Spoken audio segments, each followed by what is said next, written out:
आपके घर में रखी दवाइयों में से कई का इस्तेमाल होता होगा और कई सारी दवाइयाँ एक्सपायर होने के बाद आप फेंक देते होंगे।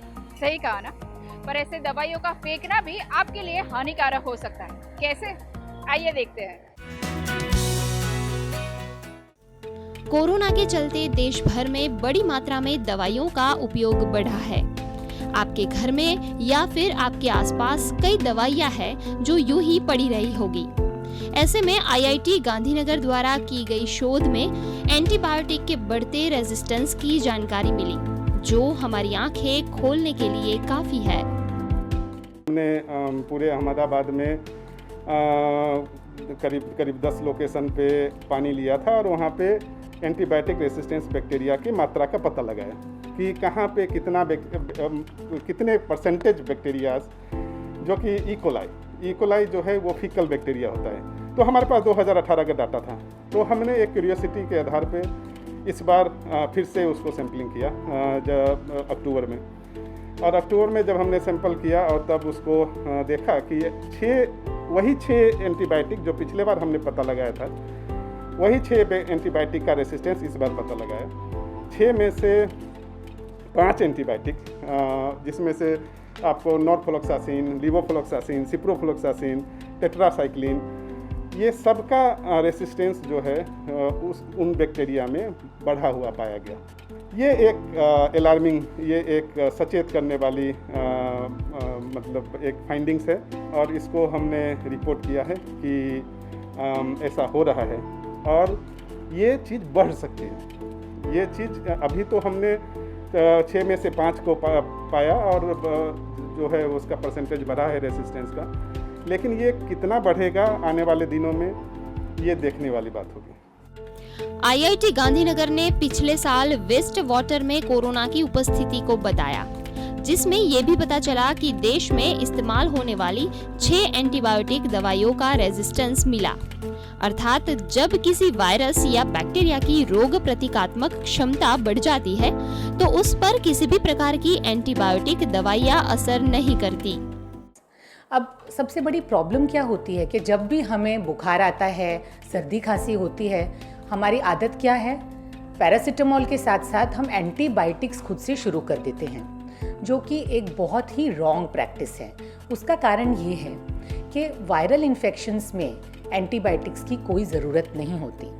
दूसरी चीज़, जब भी हम अपने बॉडी में जो जंतु हैं उन्हें एंटीबायोटिक्स से एक्सपोज करते हैं, यानी जब भी हम एंटीबायोटिक्स खाते हैं, स्पेशली जब हमें वो दवाओं की ज़रूरत नहीं है, तब क्या होता है, जंतुओं के अंदर ऐसे कुछ मैकेनिज़म्स डेवलप होते हैं जिनकी वजह से अल्टीमेटली वो एंटीबायोटिक्स उन पे काम करना बंद कर देती हैं। तो जब हमें वो एंटीबायोटिक्स की रियल में ज़रूरत पड़ती है, जब भी हमें बाद में बैक्टीरियल इन्फेक्शंस होते हैं, तो वो एंटीबायोटिक्स काम नहीं करती। अब मैं आपको एग्जाम्पल्स देके समझाती हूँ। हमारे पास एक छोटी बच्ची थी जो पिछले हफ्ते ही एडमिट हुई थी हॉस्पिटल में, 7 साल की बच्ची, जिसे साधारण बुखार था, लेकिन क्योंकि बुखार 3-4 दिन तक बहुत हाई ग्रेड फीवर था, इसलिए पेरेंट्स ने खुद से एंटीबायोटिक्स शुरू कर दिए। और एंटीबायोटिक शुरू करने के बाद बुखार और तेज़ हो गया, उसके बॉडी पे रैशेस डेवलप हो गए, जिसे हम लाल लाल रंग के चक्का में बोलते हैं रैशेस, और उसके होंठ सूज गए, उसकी आँखों में लालच डेवलप हो गई, जिसे हम बोलते हैं antibiotic induced hypersensitivity reaction. हमारी साइंटिफिक लैंग्वेज में बात करें तो she was suffering from Stevens Johnson syndrome. उस बच्ची को हमें 15 दिन तक आईसीयू में एडमिट रखना पड़ा एंड एंटीबायोटिक्स बंद करने के बाद और स्टेरॉइड्स की ट्रीटमेंट देने के बाद में वो बच्ची ठीक हुई। ये एक बहुत सिवियर उदाहरण था, एक सिवियर एंटीबायोटिक रिएक्शन का, जब ज़रूरत नहीं थी और उसके बावजूद उस बच्ची को एंटीबायोटिक्स दी गई, जिसकी वजह से उसे ये प्रॉब्लम्स हुई। हमारे शरीर से उत्सर्जित हुए बैक्टीरिया या वायरस में जब किसी दवाई की प्रतिकात्मक क्षमता बढ़ जाती है, ऐसे में ये दवाइयाँ उस वायरस या कीटाणु को मारने में असफल रहती है। तो ऐसे में दवाई बचे तो उसका क्या करना चाहिए?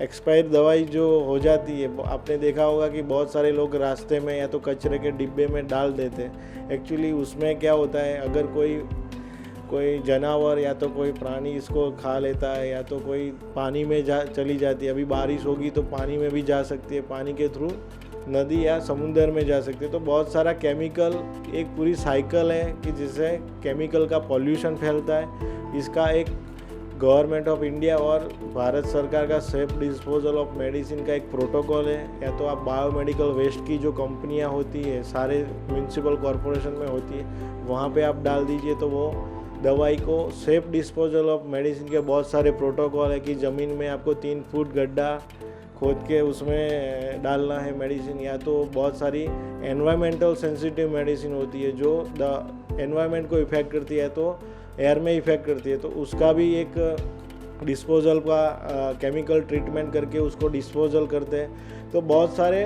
डिस्पोजल ऑफ मेडिसिन के प्रोटोकॉल्स है, जैसी दवाई जैसा केमिकल उस हिसाब से अपने को ट्रीटमेंट देनी पड़ती है और उसका सेफ डिस्पोजल करना पड़ता है। तो बहुत सारे लोग ड्रग बैंक भी चलाते हैं, जैसे बहुत सारे NGOs है, बहुत सारे हॉस्पिटल है ट्रस्ट के, उसमें भी आप जाके दे सकते हो। जब भी आप खरीदारी करते हो दवाई की तो आपको बिल लेना ज़रूरी है, तो वो बिल की मेडिसिन होगी तो वो केमिस्ट ज़रूर वापस ले लेगा, और वापस लेके अगर उसका आपको उसको डोनेट करना है तो आप डोनेट भी कर सकते हो, या तो आपको दूसरे सामने सामान भी दे सकता है। ऐसा भी एक प्रोविज़न है।